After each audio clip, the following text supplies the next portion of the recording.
Lionel মেসিকে idol মানেন অনেকেই। বছরের পর বছর যা কিছু অর্জন করেছেন, ব্যক্তি হিসেবে যেভাবে তিনি চলাফেরা করেন কিংবা বিতর্ক এড়িয়ে চলেন, তাতে ফুটবল পছন্দ করা তরুণদের রোল মডেল হিসেবে তার চেয়ে ভালো আর কেই বা আছেন ফুটবলারদের মাঝে?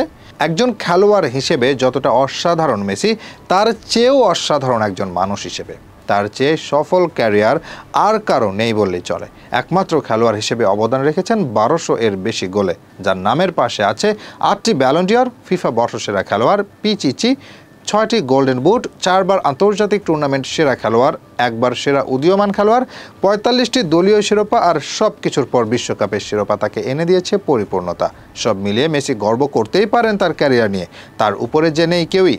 ফুটবলারদের মাঝে আইডল হিসেবে তিনি সবচেয়ে পারফেক্ট। মেসি না হয় আইডল হিসেবে পারফেক্ট, অনেকেই তো তাকে গ্রহণ করেছেন নিজের আইডল হিসেবেই। তবে কি কখনো মনে প্রশ্ন জাগেনি, লিওনেল মেসির আইডল কে? আজকে জানবো তার আইডলের ব্যাপারেই। তিনি এমন একজন ব্যক্তি যাকে কাতার বিশ্বকাপে আনন্দে কাঁদিয়েছিলেন মেসি। বর্তমানে আর্জেন্টিনা দলের অ্যাসিস্ট্যান্ট কোচ হিসেবে থাকা পাবলো আইমার হচ্ছেন লিওনেল মেসির আইডল।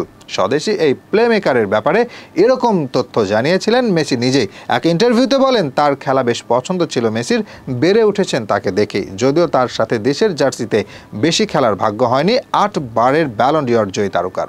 2005 সালে জাতীয় দলে অভিষেক হয় মেসির। অন্যদিকে 2009 সালে আলবি সেলেস্তেদেরকে বিদায় জানিয়ে দেন আইমার। মেসি তার ছোটবেলায় যখন আইমারকে দেখতেন, তখন তিনি খেলতেন আর্জেন্টিনার বিখ্যাত ক্লাব রিভার প্লেটের হয়ে।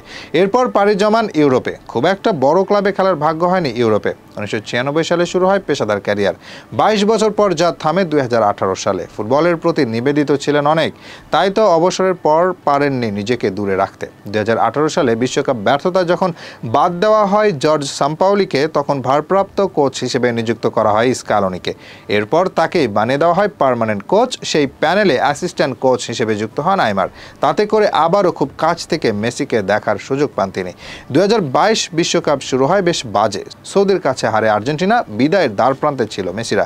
ভার্চুয়াল নকআউটে মুখোমুখি হয় মেক্সিকোর সাথে। সেই ম্যাচে মেসির এক দারুণ গোলে চোখে পানি চলে আসে আইমারের। সেই নিয়ে কত আলোচনা হয়েছিল তখন। মেসির লিজেন্ডারি ক্যারিয়ারের সবটাই অর্জন, তবে এটা তার জন্য একটু হলেও বিশেষ। কয়জনের ভাগ্য হয় মাঠেই নিজের আইডলের চোখের জল আনা, তাও খুশিতে? যদিও শেষ পর্যন্ত এখানেই থেমে থাকেনি, নিজের স্বপ্ন পূরণের পাশাপাশি আইডলকেও সুযোগ করে দেন বিশ্বকাপের ট্রফি ছোঁয়ার।